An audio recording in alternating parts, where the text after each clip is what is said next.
Hello friends, कैसे हैं आप सब। आप सभी का आपके अपने YouTube channel sociology with Sangeeta में मैं संगीता स्वागत करती हूं। और इस चैनल के माध्यम से हम लोग सोशियोलॉजी के कम्पिटिटिव एग्जाम के प्रिपरेशन करते हैं, जिसके अंतर्गत आप लोगों को यूट्यूब पे 3 क्लासेस मिलती हैं। मॉर्निंग की क्लास में हम लोग कवर कर रहे हैं झारखंड माध्यमिक आचार्य के सोशियोलॉजी के सिलेबस को। उसके बाद दोपहर के 1 बजे झारखंड एलिजिबिलिटी टेस्ट और रात के 8 बजे कवर कर रहे बीपीएससी टीआरई 4.0 के सोशियोलॉजी के सिलेबस को। तो देखिए, अभी जो टाइम है वो फेस्टिवल मोड का टाइम है, तो क्लास की जो टाइमिंग है वो थोड़ी अप डाउन हो सकती है, लेकिन आप लोगों का जो क्लास है वो यूट्यूब पे डेली अपलोड होगा ही। तो जो पुराने स्टूडेंट हैं उनको तो नोटिफिकेशन मिल ही जाएगा। साथ ही साथ वैसे स्टूडेंट जो इस चैनल के माध्यम से ज़रूर जुड़े हैं वो ज़रूर इस चैनल को सब्सक्राइब करके बेल आइकन को प्रेस कर लीजिए। इससे क्या हो जाएगा कि जैसे ही क्लास अपलोड होगा तो उसका नोटिफिकेशन आप लोग तक पहुंच जाएगा। तो एटलीस्ट आप लोगों का जो क्लास है वो तो मिस नहीं होगा, आप लोगों को डेली आपका टॉपिक कवर होता चलेगा। क्योंकि आपका अगर बात की जाए झारखंड माध्यमिक आचार्य की, तो इसका भी एग्ज़ाम जो है वो आप लोगों का नज़दीकी है। नवंबर में आप लोगों को मे भी देखने को मिल सकता है कि इसका एग्ज़ाम कंडक्ट करवा लिया जाए। बीपीएससी टीआरई 4 का भी 16 दिसंबर से बोल दिया गया है। जेट का भी आप लोगों को वही नवंबर दिसंबर में ही देखने को मिलेगा। तो आप लोगों का देखिए फेस्टिवल भी चल रहा है, प्लस आप लोगों को पढ़ाई भी करना पड़ेगा। तो मेरी तरफ से पूरी कोशिश रहेगी कि मैं जैसे जो झारखंड माध्यमिक आचार्य का है तो सुबह 8 बजे, हो सकता है कि किसी दिन मैं नहीं अपलोड कर पाऊँ, तो आप लोग उसको एडजस्ट कर लीजिएगा कि जब भी मैं अपलोड जिस टाइम में अपलोड करूँ आप लोग लेकिन क्लास को जरूर अटेंड कीजिएगा। तो देखिए, आज का जो हमारा टॉपिक है वो है यूनिट 15। ठीक है, यूनिट 14 तक हम लोग कवर किए हुए थे। उसके बाद मैंने आपको कल के क्लास में जो पेड ग्रुप से जुड़ना चाहते हैं उनके लिए मैं एक डेमो नोट्स के तौर पर नोट्स का वीडियो शेयर की थी। तो जैसे यूनिट 15 आपका हो गया, तो यूनिट 15 में आपको बोला गया है, जो आपके सिलेबस में मेंशन है वो है आपका वैज्ञानिक सामाजिक अनुसंधान। आपका क्या दिया गया है टॉपिक, तो वैज्ञानिक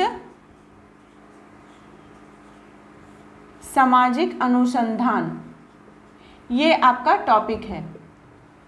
तो इसको आप लोगों को मुझे बोर्ड पे समझाना पड़ेगा, ठीक है। इसलिए ये टॉपिक को मैं स्किप करते हुए डायरेक्ट आप लोगों को जो नोट्स का दिखाई थी वो 26 नंबर नोट्स के हिसाब से, पेड नोट्स के डेमो के हिसाब से दिखाई थी। बात की जाए यूनिट 15 में बोला गया वैज्ञानिक सामाजिक अनुसंधान प्रकृति और चरण। फिर यूनिट 16, मतलब आप बोल सकते हैं कि एकदम यूनिट 25 तक, यूनिट 15 से लेकर यूनिट 25 तक ये जो आपका 10 टॉपिक है। तो यूनिट 15, यूनिट 16 तथ्य मूल और वस्तुनिष्ठता, फिर 17 अनुसंधान विधियाँ, मात्रात्मक गुणात्मक, फिर परिकल्पनाएं, उसकी विशेषताएं, स्रोत। यूनिट 19 में है नमूनाकरण। यूनिट 20 में आप लोगों को सर्वेक्षण, साक्षात्कार, अवलोकन, केस स्टडी, मतलब ये सभी जो टॉपिक है 25 तक, माध्य माध्यिका, बहुलक, आंकड़ों का वर्गीकरण, तो ये सब एक ही पॉइंट, मतलब एक ही सिलेबस के अंतर्गत है, उनको पार्ट कर दिया गया। तो उस हिसाब से हम लोग उसको देखते हुए चलेंगे। तो चलिए आज का क्लास को स्टार्ट करते हैं। और वैसे स्टूडेंट्स जो पेड ग्रुप से जुड़ना चाहते हैं, तो पेड ग्रुप से ज्वाइन होने के लिए आपको क्या करना होगा कि इस नंबर पे आप कांटेक्ट कर सकते हैं 7870421839। इस पर या तो आप कॉल करके या फिर व्हाट्सएप मैसेज करके, अगर कॉल नहीं लगा तो आप लोग व्हाट्सएप मैसेज के माध्यम से क्लास से जुड़ सकते हैं। तो चलिए हम लोग टॉपिक को स्टार्ट करते हैं। हमारा टॉपिक है कि वैज्ञानिक सामाजिक अनुसंधान, ठीक है। अनुसंधान करना यानी कि रिसर्च करना। रिसर्च, अनुसंधान का मतलब क्या होगा, सोशल साइंस रिसर्च हम लोग पढ़ रहे हैं। तो पहले समझते हैं रिसर्च, ठीक है, खोज करना। रिसर्च यही है ना इंग्लिश, ये किससे बना है, री प्लस सर्च, यानी इसका क्या हिंदी हो गया, फिर से खोजना। रिसर्च का मतलब क्या होता है, फिर से खोजना। किसी भी चीज़ को क्या बोला जा रहा है, फिर से खोजना। तो सामाजिक अनुसंधान क्या है कि मनुष्य जो था वो सबसे पहले प्राकृतिक घटनाओं और प्राकृतिक घटना के अंतर्गत ये जो घटनाएं हैं क्यों हो रही हैं उसकी वो खोज करता है। जैसे आंधी तूफान ये सब क्यों हो रही हैं तो इसकी खोज करता है। तो उसके बाद फिर धीरे धीरे उसकी जो प्रवृत्ति बढ़ी और फिर आगे जाकर और अनेक नए रूपों में इस अध्ययन उन्होंने किया था। तो देखिए जो हम लोग यहाँ पे पढ़ रहे हैं वैज्ञानिक सामाजिक अनुसंधान। हम लोग अनुसंधान जानते हैं कि विज्ञान के क्षेत्र से जुड़ा हुआ है, लेकिन हम लोग समाज के क्षेत्र में करेंगे। और किस रूप में करेंगे? तो वैज्ञानिक रूप में। वैज्ञानिक रूप में करने का तात्पर्य ऐसा है कि अगर हम वैज्ञानिक रूप में करते हैं तो उसका जो रिजल्ट हम लोग को मिलेगा वो सटीक होगा, ठीक है, बिना किसी भेदभाव के होगा कि अगर कोई दूसरा भी आकर उस चीज़ को खोज करता है तो उसको भी रिजल्ट जो है वो वही मिलेगा। इसलिए यहाँ पे बोला जा रहा है कि समाज के अंतर्गत तो हम लोग खोज करेंगे, लेकिन किस आधार पे करेंगे? तो वैज्ञानिक के आधार पे। हम लोग जैसे जानते हैं कि मनुष्य क्या है, तो वो सामाजिक प्राणी है, और सामाजिक प्राणी होने के साथ तो उसके मन में जो जिज्ञासु होती है, जिज्ञासु प्रवृत्ति हो ना, जानने की प्रवृत्ति, वो बचपन से ही उसको देखने को मिलती है, ठीक है। तो अब मान लीजिए समाज के अंतर्गत जितनी समस्याएं हो रही हैं उनको कैसे समाधान करना है, उनकी घटनाएं क्या क्या है, उन सभी के जानने के लिए, या फिर पर्यावरण में हमारे संस्कृति में क्या घटनाएं हैं, क्या है, तो उसको जानने के लिए वो खोज करना चाहता है, वो करना चाहता है। इसलिए में बोला जाता है कि जो रिसर्च है, यह अंग्रेजी जो शब्द है ये हिंदी रूपांतर है, जो कि किससे बना है? री प्लस सर्च, जिसको के मतलब होता है पुनः खोज करना। शोध का प्रयोजन क्या होता है? शोध का मतलब क्या होता है? तो वैज्ञानिक पद्धति द्वारा प्रश्नों को उत्तर प्राप्त करना। वैज्ञानिक प्रणाली इसलिए प्रयुक्त की जाती है जिससे एकत्र किए जाने वाले जो तथ्य हैं, जो सूचनाएं हैं, वो विश्वसनीय हो, पक्षपात रहित हो, तर्क संगत हो और अनुसंधान की प्रक्रिया निष्पक्ष एवं विश्वसनीय ढंग से हमें देखने को मिले। इसके लिए टाइम टू टाइम जो विभिन्न समाजशास्त्रियों ने अपनी परिभाषाएं भी दी है, जैसे पीवी यंग के द्वारा बोला गया है कि वे क्या बोलते हैं कि सामाजिक अनुसंधान नवीन तथ्यों की खोज, पुराने तथ्यों का सत्यापन, उनका क्रमबद्ध पारस्परिक संबंध, कारणों की व्याख्या तथा उन्हें संचालित करने वाले प्राकृतिक नियमों के अध्ययन की सुनियोजित पद्धति है। रेडमैन एवं मौरी के अनुसार नवीन ज्ञान को प्राप्त करने के क्रमबद्ध प्रयास को क्या बोला जाता है कि हम अनुसंधान कह सकते हैं। हिटने के अनुसार समाजशास्त्रीय अनुसंधान के अंतर्गत मानव समूह के संबंधों का अध्ययन होता है। बोगार्ट्स के अनुसार एक साथ रहने वाले लोगों के जीवन में क्रियाशील अंतर्निहित प्रक्रियाओं की खोजी सामाजिक अनुसंधान है। अब मान लीजिए इतने सारी जो हम लोग परिभाषाएं पढ़े, उसके आधार पर हम उसकी क्या विशेषताएं को है वो देख सकते हैं कि जो सामाजिक अनुसंधान होता है वो मुख्यतः वैज्ञानिक पद्धति के द्वारा किया गया है अध्ययन है।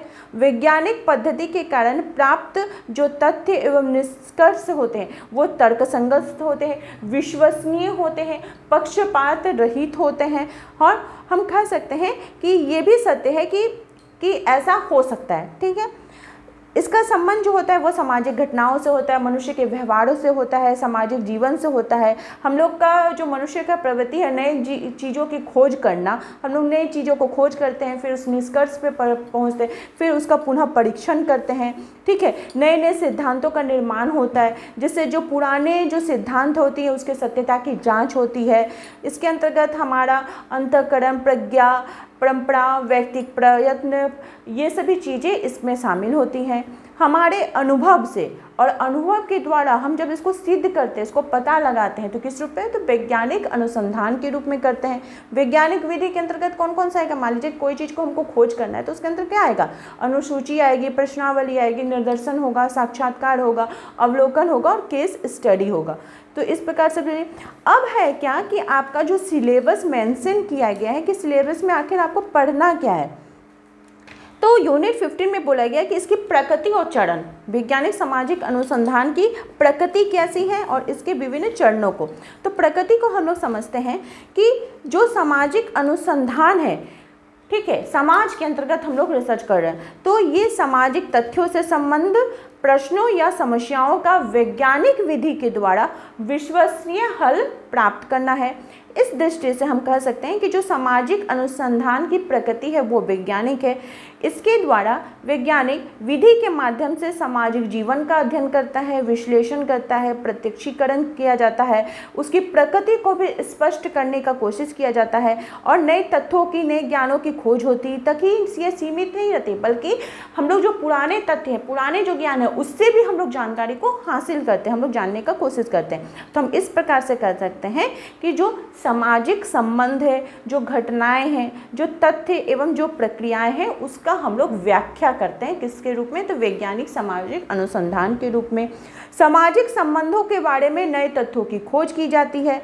सामाजिक समस्याओं की प्रकृति एवं कारणों का अध्ययन किया जाता है। वैज्ञानिक पद्धति का प्रयोग करके हम इन सभी चीज़ों को करते हैं। प्राचीन तथ्यों का फिर से पुनर्परीक्षण किया जाता है और उसके अंतर्गत सुधार किया जाता है। फिर बोला जा रहा है सांख्यिकी विश्लेषण का प्रयोग होता है। तथ्यों के प्रमाणों का विश्लेषण एवं विवेचन किया जाता है। तो ये थे इसकी प्रकृति। अब हम लोग देखते हैं कि सामाजिक अनुसंधान के सोपान के चरण कौन कौन से। देखिए, चरण से रिलेटेड क्वेश्चन आपको एग्जाम में पूछा जाएगा और ये पूछा जाता भी रहा है, तो ये बहुत इम्पॉर्टेंट है। इसको आप लोग नोट डाउन कर लीजिए, जो अपना नोट्स बना रहे हैं कि सामाजिक अनुसंधान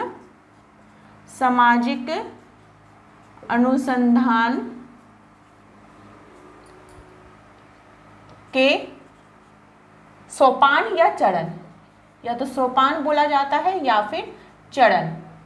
कौन कौन सा इसका चरण है, ठीक है, किस किस स्टेप से होकर ये गुजरता है उसके संदर्भ में। तो सबसे पहला है समस्या का चुनाव करना। मान लीजिए जिसका भी हम लोग को सामाजिक अनुसंधान करना है, जिसका भी हम लोगों को जांच परीक्षा करना है, तो उसका हम लोग चुनाव करेंगे, समस्या का चुनाव करेंगे, ठीक है। फिर उससे रिलेटेड जो संबंधित, अगर हमारे पास कोई साहित्य है, संबंधित अगर कोई साहित्य, कोई बुक अवेलेबल है, तो उसका हम लोग क्या करेंगे? अध्ययन करेंगे। संबंधित साहित्य का हम लोग क्या करेंगे? तो अध्ययन करेंगे। फिर नेक्स्ट है अध्ययन क्षेत्र का निर्धारण। क्या किया जाएगा? अध्ययन क्षेत्र का निर्धारण, या फिर हम लोग उसको बोल सकते हैं इकाइयों का निर्धारण। क्या बोल सकते हैं? इकाइयों का निर्धारण। इकाइयों का निर्धारण किया जाएगा। फिर नेक्स्ट है उपकल्पना या प्रकल्पना का निर्माण करना। उपकल्पना या फिर प्रकल्पना का निर्माण, उपकल्पना या प्रकल्पना का निर्माण करना। अनुसंधान प्रारूप तैयार करना, अनुसंधान प्रारूप तैयार करना। फिर है अध्ययन क्षेत्र का निर्धारण करना, जिसका भी हमको अध्ययन करना। मान लीजिए आपको कोई जनजाति का अध्ययन करने के लिए बोला गया, तो आपको तो उस क्षेत्र को निर्धारण करना होगा ना। वहाँ पे जाकर आप जनजाति की समस्याओं का, उनका विवाह, रीति रिवाज, परंपराओं, ये सब चीज़ें का आप कीजिएगा। अध्ययन क्षेत्र का निर्धारण करना।